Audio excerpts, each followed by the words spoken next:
to do with Dr. Holsinger and his qualifications. It has to do with the fact that really the most important witnesses are not here, and that is the President of the United States, the Vice President, Karl Rove, and other political appointees. Because no matter how qualified you may be, Dr. Holsinger, what we are hearing from the White House is that you may not be able to do your job. They will dictate what your job is. Let me just quote, if I might, from yesterday's New York Times.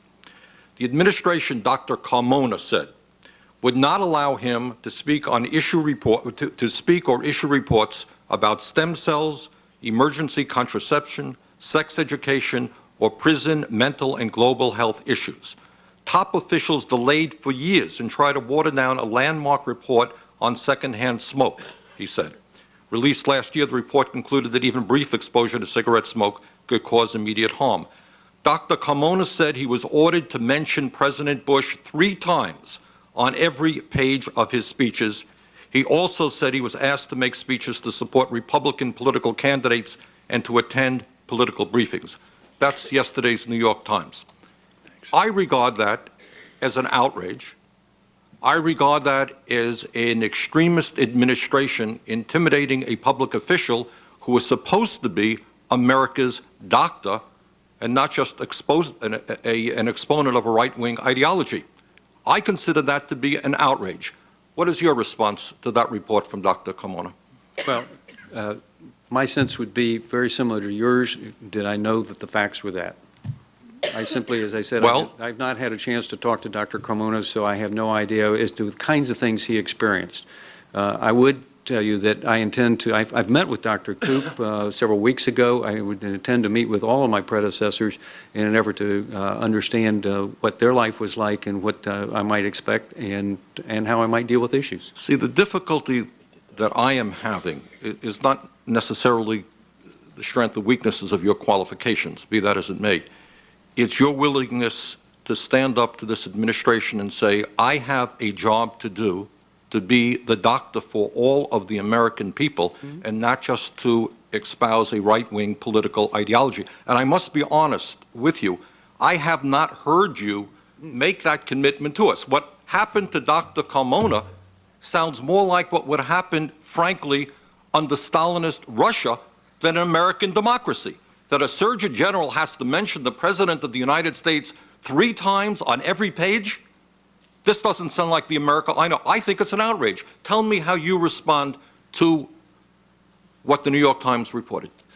Well, all I can say, Senator, is that, as I said before, I think that if I were faced with a situation that I felt I could not in conscience do, I think I have a clear response to that. I would resign. The point being, though, is, I'm sorry, I didn't mean to interrupt. No, please. The point would be this, though. I have a particular leadership style. Mine may be very different from Dr. Carmona's. As I said, I don't know him. I work under a process of trying to work with people to understand the issues, to determine what I might need to do or not do. But in all due respect, when you're dealing with people like the President, the Vice President, Karl Rove, these are very sophisticated political operators. They're very smart. They know what they want to accomplish. Have you gone to the President and say, Mr. President, under no circumstances will I take that kind of censorship and that kind of direction? I won't work under those conditions. I need to be an independent Surgeon General. Well, I think that my approach would be that as I have stood forth for decades in my life, Senator, I believe in doing the right thing the right way the first time. It's just too expensive to do it the other way. I believe in doing only what is legally and ethically and morally right. Let me change direction if I can, Doctor. Okay. Okay. And let me ask you this. You, if confirmed, will be America's doctor. Yes. In America today, we have 46 million Americans without any health insurance. Cost of health care is soaring. We are the only nation in the industrialized world that does not guarantee health care to all people. There are studies that indicate some 17,000 people die every single year because they don't have health insurance. As America's doctor, will you advise the President that we have got to move to universal health care so that all of our people have health care as a right of citizenship? I would clearly advise that we move to remove the uninsured. I don't know what the best way to do that is. I think that we need to have every American covered for health care. I don't, as I said, I don't know from a political policy point of view what is the best method, but I believe that that is a position I could advocate strongly for across America, that every American needs full, unfettered, non-judgmental access to health care regardless of their personal circumstances, period. With 46 million people uninsured. Is unconscionable. Thank you.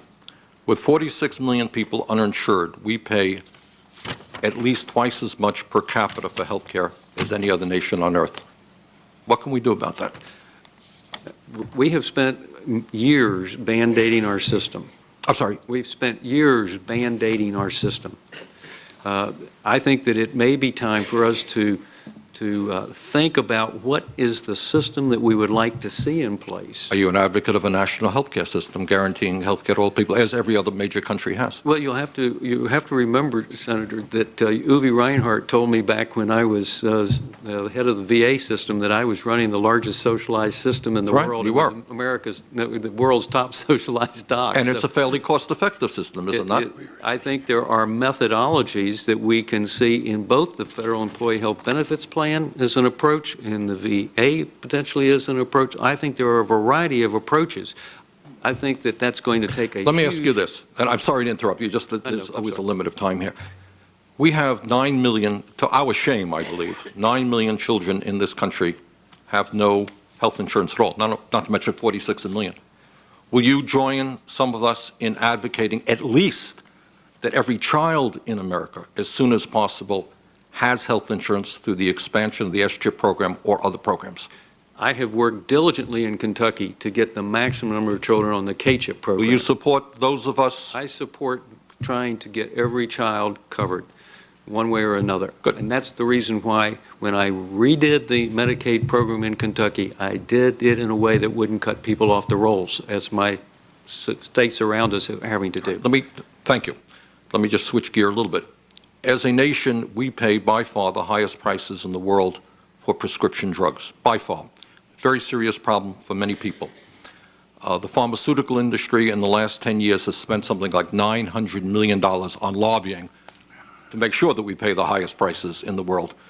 Do you have any views or thoughts about how Congress can get a handle on the escalating cost of prescription drugs and take on the pharmaceutical industry?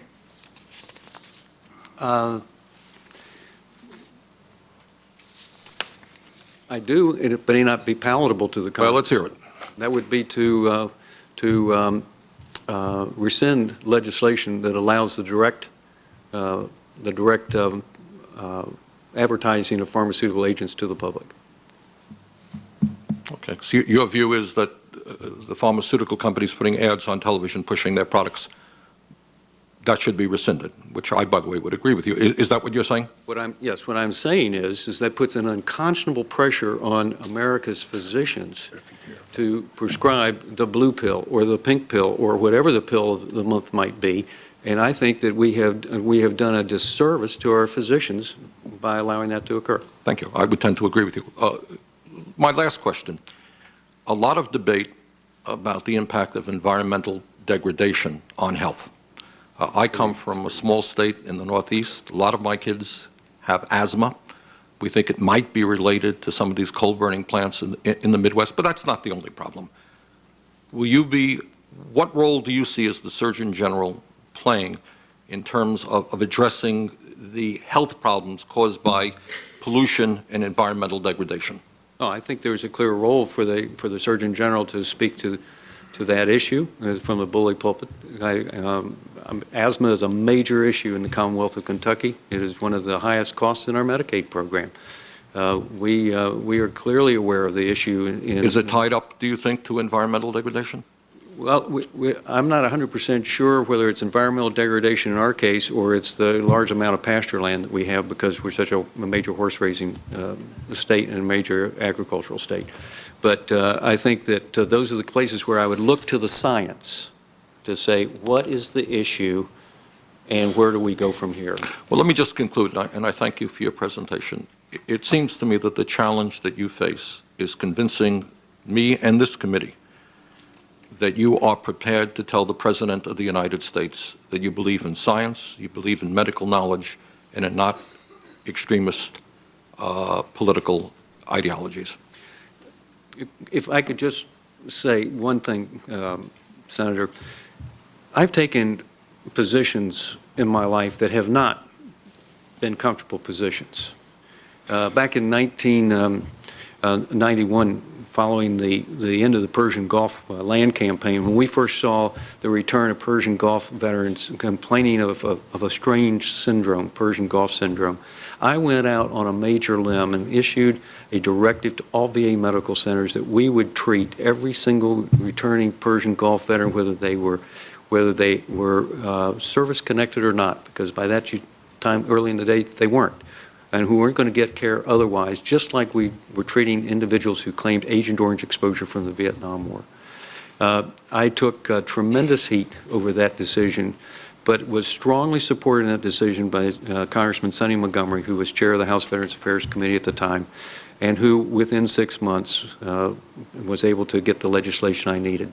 In 2002, I took a stand in a 10 years later report or hearing to say that the Secretary of Veterans Affairs needed to have congressionally approved standby authority to be able to move rapidly to take care of returning servicemen and women from a period of conflict before we actually would know what the issues were that were going to require them to be service-connected. Quite honestly, I think if my recommendations had been taken in 2002, we may not be in some of the problems we're having today with our returning men and women from Iraq and Afghanistan. Those were not popular opinions to hold, but they represent the fact that I am willing to take a stand. I was willing to take a stand for America's veterans. I grew up in the home of one. It was exquisitely important to me that America's veterans receive care as the VA's motto is second to none. Okay. I stand on that today. Thank you very much, Doctor. Thank you. Thanks very much. I think you've certainly